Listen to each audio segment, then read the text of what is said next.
पात्र उसके पिता नबूकदनेस्सर ने यरूशलेम के मंदिर में से निकाले थे, उन्हें लाया जाए कि राजा, प्रधानों, रानी और रखेलियों समेत उसमें से पिए। अब यहाँ पर जिस राजे ने दानिय्येल और उसके 3 साथियों को अगवा किया था और अपने पास ले गया था कि उन्हें तैयार करे, अब वो इस दुनिया में नहीं है और आगे एक बेलशस्सर नाम का राजा है। और ये राजा परमेश्वर का भय नहीं मानता और ये परमेश्वर के घर से मंगवा कर उन बर्तनों में जो परमेश्वर के पवित्र बर्तन थे और उनमें शराब पीता है। और वचन कहता है कि जब वो शराब पी रहा था और शराब की कई उंगलियां निकलकर दीवट के सामने राजमंदिर की दीवार के चूने पर कुछ लिखने लगी और जो हाथ का भाग लिख रहा था वो राजा को दिखाई पड़ा। अब यहाँ पर एक हाथ प्रकट होता है और हाथ प्रकट होकर वो लिखने लगता है और अकेला हाथ है। और ये देखकर जो बाइबल कहती है राजा के जो जोड़ थे वो ढीले पड़ गए, राजा कांपने लगा और सब पंडितों को और सब शास्त्रियों को, सब लोगों को, विद्वानों को, तांत्रिकों को बुलाया गया कि ये जो लिखा है इस हाथ ने, इसे पढ़ के बताओ। और वचन कहता है जब आप पूरा 5 अध्याय पढ़ेंगे तो उसमें लिखा है कि कोई भी 8 आयत में लिखा, तब राजा के सब पंडित लोग भीतर आए और लिखे हुए को ना राजा को उसका अर्थ समझा सके। इस पर बेलशस्सर राजा घबरा गया और भयतुर हो गया और उसके प्रधान भी बहुत व्याकुल हुए। राजा और प्रधानों के वचनों को सुनकर रानी भोज के भवन में आई और कहने लगी, राजा तो युग युग जीवित रहे, अपने मन में ना घबरा ना उदास हो। तेरा राज्य में दानिय्येल एक पुरुष है जिसका नाम तेरे पिता ने बेलतशस्सर रखा था, उसमें पवित्र ईश्वर की आत्मा रहती है। उसके राजा के दिनों में उसमें प्रकाश, प्रवीणता और ईश्वर के तुल्य बुद्धि पाई गई। हे राजा, तेरा पिता जो राजा था उसने उसको सब जोशियों, तंत्रियों, कसदियों, भावी बताने वालों का प्रधान ठहराया था, क्योंकि उसमें उत्तम आत्मा, ज्ञान, प्रवीणता और स्वप्नों का फल बताने, पहेलियां खोलने और संदेह दूर करने की शक्ति पाई गई। इसलिए अब दानिय्येल बुलाया जाए और वो इसका अर्थ बताएगा। अब यहाँ पर उसने कहा कि दानिय्येल को बुला, जैसे तेरे पिता ने बेलतशस्सर जिसका नाम रखा था और सब तांत्रिकों और सब पंडितों के ऊपर उसको प्रधान बनाया था, उसके अंदर एक उत्तम आत्मा, ईश्वरीय को तुल्य बुद्धि उसमें रहती है और वो जो भी तू बोलेगा और जो भी तू पूछेगा वो बता सकता है। उसमें पहेलियां बूझने की शक्ति है और उसमें संदेह दूर करने की शक्ति है, तो तू उसको बुला। और वचन में लिखा है कि दानिय्येल उसके सामने बुलाया गया और दानिय्येल जब राजे के सामने आया तो राजा ने उससे कहा, दानिय्येल अगर ये लिखा हुआ तो इसका अर्थ मुझे समझाए, तो सोने की कंठमाला में तुम्हें पहनाऊंगा, राज्य में 3रा तू प्रभुता करेगा, तुझे बहुत से दान दिए जाएंगे। तो दानिय्येल ने कहा, राजा तू अपने दान अपने पास रख, परंतु मैं इस लिखे हुआ का अर्थ तुम्हें जरूर समझाऊंगा। तो वचन ये कहता है कि जब दानिय्येल उसका अर्थ समझाने लगा, 17 में लिखा, दानिय्येल ने राजा से कहा, अपने दान अपने पास रख, उसका बदला जो तू मुझे देना चाहता है किसी दूसरे को दे, परंतु मैं राजा को पढ़ सुनाऊंगा और उसका अर्थ भी तुझे समझाऊंगा। अब उसका अर्थ जब 25 आयत में लिखा, जो शब्द लिखे गए थे वो थे, मने मने तकेल ऊपर सीन। इस लेख का अर्थ है मने, यानी परमेश्वर ने तेरे राज्य गिनकर उनका अंत कर दिया है। तकेल, तू तराजू में तोला गया और हल्का पाया गया है। परेस, तेरा राज्य बांटकर मादी और फारसियों को दिया गया है। तब बेलशस्सर ने आज्ञा दी, दानिय्येल को बैंजनी रंग का वस्त्र और उसके गले में सोने की कंठमाला पहनाई जाए। और ढिंढोरिये ने पुकार कर कहा, राज्य में 3रा दानिय्येल प्रभुता करेगा। उसी रात कसदियों का राजा बेलशस्सर मार डाला गया और दारा मादी जो 62 वर्ष का था राजगद्दी पर विराजमान हुआ। अब ये समझने वाली बात आप ध्यान से समझना। आपके पास एकदम से कोई आके कहे, क्यों राजा ने विश्वास कर लिया? एक अविश्वासी शराबी राजा जिसे परमेश्वर के बारे में कोई नॉलेज नहीं है, और जैसे ही दानिय्येल उसको बताता है वो क्यों विश्वास करेगा? आपने कभी सोचा? क्योंकि वो क्यों अगर कोई आपके पास आकर बोले कि कल इंग्लैंड से एक गोरा आएगा या अफ्रीका से एक काला व्यक्ति आएगा और तुम्हारे घर के ऊपर कब्जा कर लेगा, आप बोलेगा क्यों करेगा भाई? वो मेरे घर के ऊपर क्यों कब्जा करेगा? ऐसा क्या हो गया? मेरे पास सब कुछ लीगल है, ऐसे क्यों कोई आ सकता है? पर आपने नोटिस किया होगा उस राजा ने एक भी क्वेश्चन नहीं किया।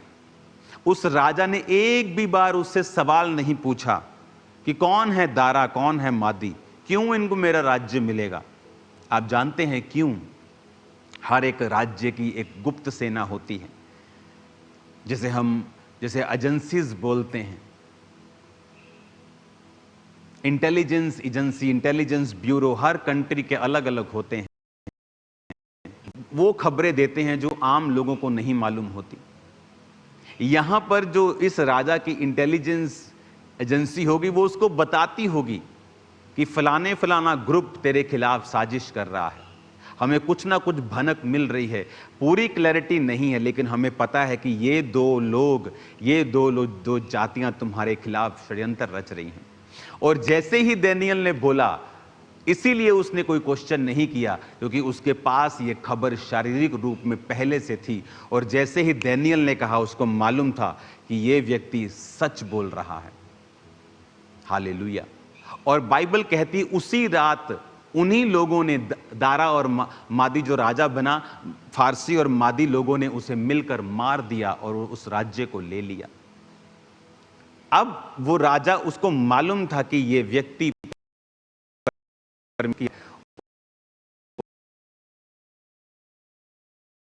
और 6 अध्याय में जब 62 वर्ष का वो दारा मादी राजा बनता है, और वचन कहता है कि वो 120 अधिपति यानी 120 गवर्नर्स आप सोच सकते हैं, या चीफ मिनिस्टर सोच सकते हैं, सही काम करते हैं तो बहुत से लोग आपके खिलाफ उठेंगे, बहुत से लोग आपको जेलसी करेंगे, बहुत से लोग ढूंढेंगे कि किस तरह से आपको डाउन किया जाए। अब यहां पर भी जब अध्याय 6 आप पढ़ते हैं तो लिखा कि 4 आयत में, अध्यक्ष और अधिपति राज कार्य के विषय में दानियेल के विरुद्ध दोष ढूंढने लगे, परंतु वह विश्वास योग्य था, इसलिए कोई भूल दोष नहीं निकला और ना ही कोई अपराध या दोष वो उसमें पा सके। अब वो कोई दोष उसमें नहीं पा सके। अब दानियेल वो व्यक्ति है जो परमेश्वर के छोटे से छोटे वचन को पूरा कर रहा है।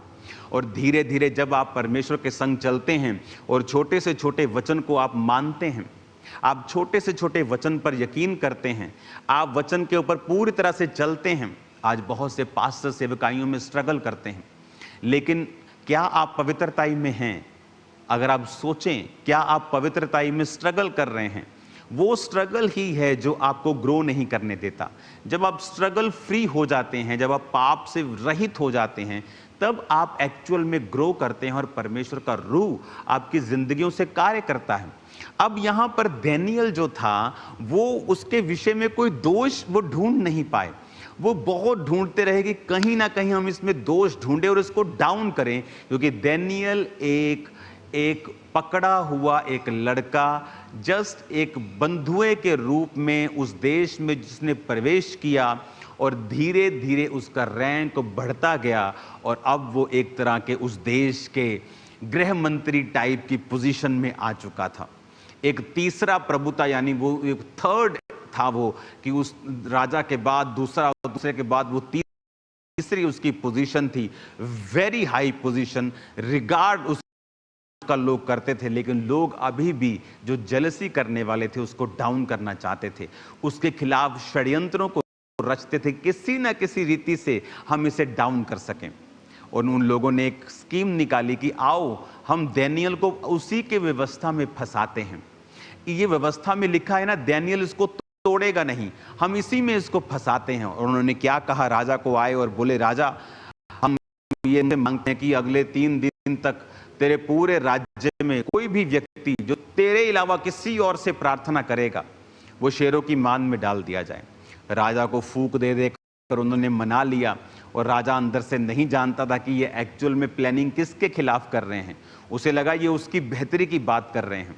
और वचन में लिखा है, जब उसने हस्ताक्षर कर दिए और उस चिट्ठी पे साइन कर दिया, तो 10 आयत में लिखा है, जब दानियेल को मालूम हुआ कि उस पत्र पर हस्ताक्षर किया गया है, तब वो अपने घर में गया, जिसकी उपरोठी कोठड़ी की वह अपनी रीति के अनुसार जैसा दिन में 3 बार परमेश्वर के सामने घुटने टेककर प्रार्थना और धन्यवाद करता था, वैसा ही तब भी करता रहा। अब यहां पर वो वैसा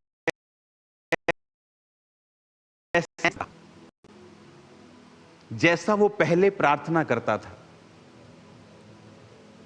उसने अपनी प्रेयर को चेंज नहीं किया। उसे मालूम था कि उस पत्र के ऊपर हस्ताक्षर कर दिए गए और वो साइन हो चुके हैं कि जो कोई राजा के अलावा किसी और देवता से प्रार्थना करेगा वो शेरों की मांद में डाल दिया जाएगा। अब दानियेल फिर उसी परीक्षा में दोबारा फंस गया है, जिस परीक्षा में वो अपने बचपन में फंसा था कि या तो मुझे वर्ड देखना है और अपनी जान से हाथ धोना है, या तो मुझे परमेश्वर के वचन को पूरा करना है, और या उसके सामने, शैतान के सामने सरेंडर कर देना है।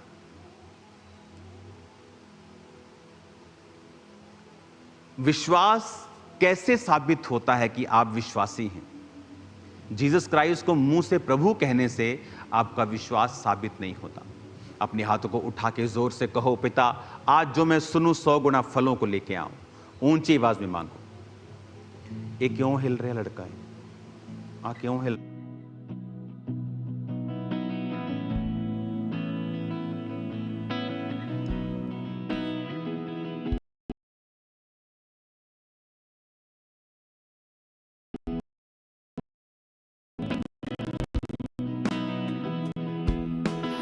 अब यहां पर दानियेल के सामने फिर वही सिचुएशन है।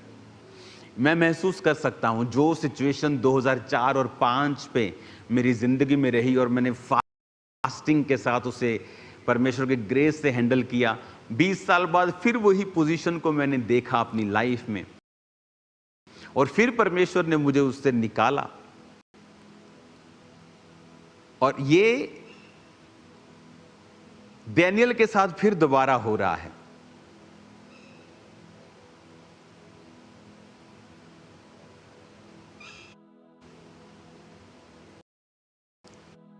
दानियेल के साथ हो रहा है कि वो सेम पोजीशन में फिर फंस गया है कि अब वही स्टैंड उसे फिर से लेना है कि क्या मैं मौत को चुनूं या वर्ड को पूरा करूं। बात ये नहीं है कि वो कमरा बंद करके प्रार्थना कर सकता है, लेकिन ये डिक्लेरेशन थी कि अगर मैं अपने यहोवा से प्रार्थना नहीं कर रहा हूं तो इसका मतलब मैं किसी और से प्रार्थना कर रहा हूं। परमेश्वर ने कहा अगर तुम पब्लिकली मेरा डिक्लेरेशन नहीं कर सकते हो तो मैं भी पब्लिकली तुम्हें एक्सेप्ट नहीं कर सकता हूं। अगर पब्लिकली तुम मुझसे शर्म खाओगे तो मुझे भी शर्म आएगी। जीसस ने कहा मुझे भी शर्म आएगी तुम्हें अपना कहने से स्वर्गदूतों के सामने। जब तू बोलेगा प्रभु प्रभु तो मुझे भी शर्म आएगी कि मुझे अंदर से शर्म लगेगी कि मैं तुम्हें अपना कैसे कहूं। अब यहां पर दानियेल फैसला करता है कि मैं वही करूंगा जो बाइबल कहती है।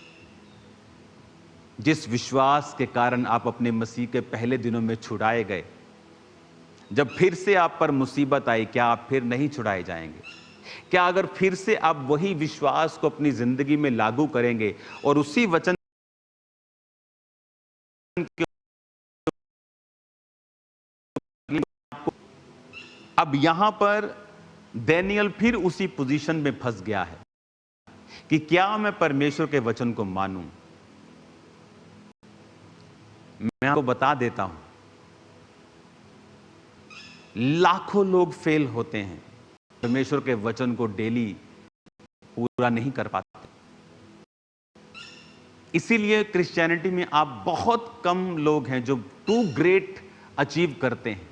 बात यह नहीं कि वो उस तरह से चुने गए थे, ये गलत है। हम सब चुने गए हैं। कॉलिंग किसी की प्रेरित की है, किसी की पास्टर की है, किसी बिजनेसमैन के साथ में वो प्रीच कर रहा है, लेकिन एक ग्रेटनेस की जो डीएनए है वो हमारी, लेकिन बहुत कम लोग हैं जो इसे अचीव कर पाते हैं, उस ग्रेटनेस को अपनी लाइफ में कंप्लीट पूरा होता हुआ देख पाते हैं। रीजन ये है कि वर्ड के ऊपर स्टैंड लेना इस दुनिया में कुछ भी इत्तेफाक से नहीं होता है। हमें लगता है ये इत्तेफाक है, लेकिन 1999 में इस दुनिया का सबसे बड़ा पेंटिकोस्टल स्ट्रक्चर, एक पेंटिकोस्टल चर्च स्ट्रक्चर नाइजीरिया में बना। और उस नाइजीरिया में, जो आज भी दुनिया के सबसे बड़े गरीब देशों में एक गरीब देश है, अगर आज आप नाइजीरिया में चले जाएं और जब आप मेन रोड पे वहां पे जाएंगे, आपको ऐसा लगेगा कि आप 1950 में आ गए हैं, 1930 में आ गए हैं। जब भारत में 1930 में पुरानी देखते हो ना वीडियोस, जब आप रोड है और इतने हैं, वो कोई इंफ्रास्ट्रक्चर नहीं है। आज तो चमक दमक है इंडिया में, आपको लगेगा कि आप 70 साल पीछे चले गए हो। आज भी नाइजीरिया में वहाँ लोगों की जो तनख्वाह है एवरेज, मैंने देखा है बड़ी बड़ी जगहों पे जो ड्राइवर्स लोग काम करते हैं, उनकी 30,000 नायरा, 35,000 नायरा, जो इंडियन करेंसी में 6 से 7 हज़ार रुपया बनता है। जब मैंने वो कैलकुलेशन देखी थी कुछ देर पहले, तो वो 7-8 हज़ार रुपया महीने का कमाते हैं। और एक घर में 4 लोग काम करते हैं तो खाना खा पाते हैं। खाना भी महंगा है, एक टाइम का खाना 1000 नायरा का है। चावल महंगे हैं जो उनका मेन फूड है, आटा मक्की का महंगा है जो उनका मेन फूड है, मीट बहुत महंगा है जो उनका मेन ये फूड है, सब्जियां बहुत कम हैं, 3-4 तरह की सब्जियां सिर्फ मैंने वहां देखी मोस्टली लोगों के घर में, वो भी ग्रीन पालक के जैसी। इतनी गरीबी होने के बावजूद भी क्यों नाइजीरिया में ही परमेश्वर ये सोचता है कि मुझे सबसे बड़ी चर्च जो बनानी है दुनिया की, वो नाइजीरिया में बनानी है? क्योंकि उस पास्टर ने एक फैसला किया। जब उसके पास 3500 नायरा होते थे, आज के 700 रुपए, आज से 40, 50, 60 साल पहले, तो उसने फैसला किया था कि मैं अपने टाइथ को बोऊंगा और जो कुछ मेरी सेवकाई में आएगा मैं इसे बोऊंगा, इसका टाइथ मैं अपने पास कभी नहीं रखूंगा। एक बार उसके स्पिरिचुअल फादर ने उसको बुलाकर उसके सामने पैसों का ढेर लगाया और कहा, ले जा और काम कर परमेश्वर के। उसने कहा, नहीं, मुझे पैसा नहीं चाहिए, मुझे ये बताएं कि ये आता कैसे है। तो उसने कहा, टाइथ कभी मत भूलना, तंग हो, कुछ भी हो, खाना 2 टाइम के बजाय 1 का कर देना, लेकिन प्रभु का वचन कभी ना तोड़ना। और उसने टाइथ देना शुरू किया। आज दुनिया का सबसे बड़ा स्टेडियम उसी नाइजीरिया में वही पास्टर बना रहा है, वो जल्दी बन के रेडी हो जाएगा।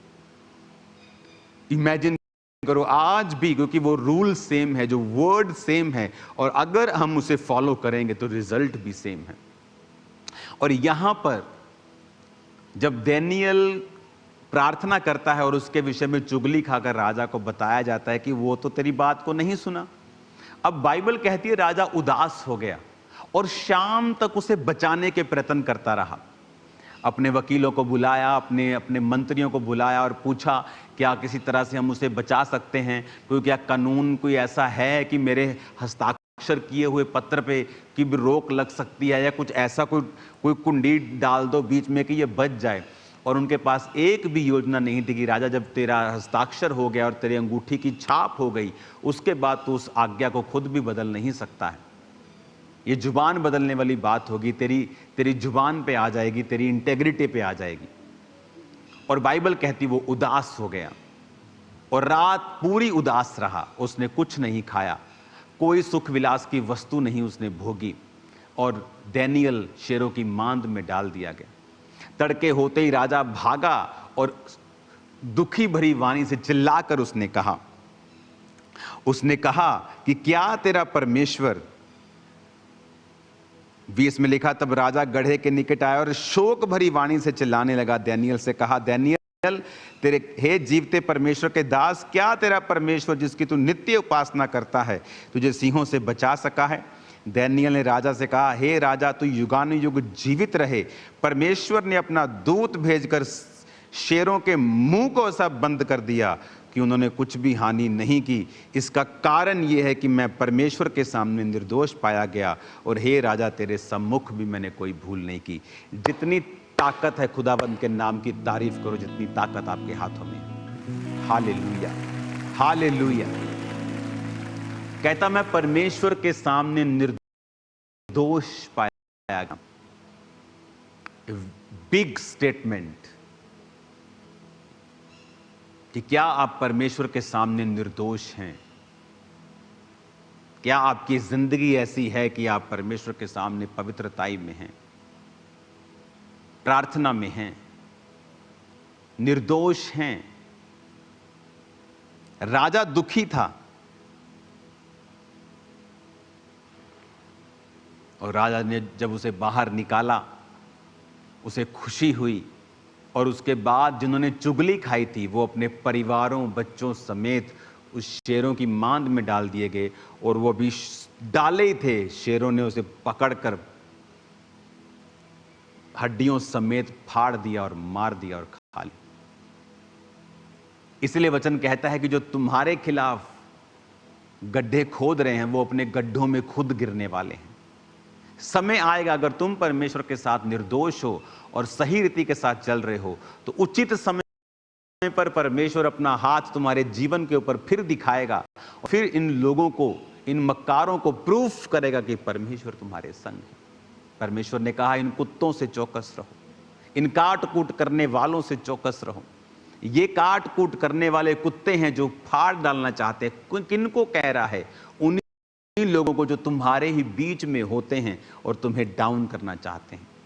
लेकिन परमेश्वर ने कहा ये व्यभिचारी, ये काट कूट करने वाले, ये तुम्हारा कुछ भी बिगाड़ नहीं पाएंगे। ये तुम्हारे खिलाफ लाख मक्कारियां करें, तुम्हारे खिलाफ योजनाएं बनाएं, तुम्हारे खिलाफ प्लानिंग्स करें, लेकिन समय आने पर उनकी प्लानिंग्स को परमेश्वर ध्वस्त कर देगा और तुम्हें फिर से ऊंचा करके ऊंचाई पर खड़ा करेगा। क्या तुम परमेश्वर के सामने निर्दोष हो? क्या तुम परमेश्वर के सामने उसके वचन को फॉलो करते हो?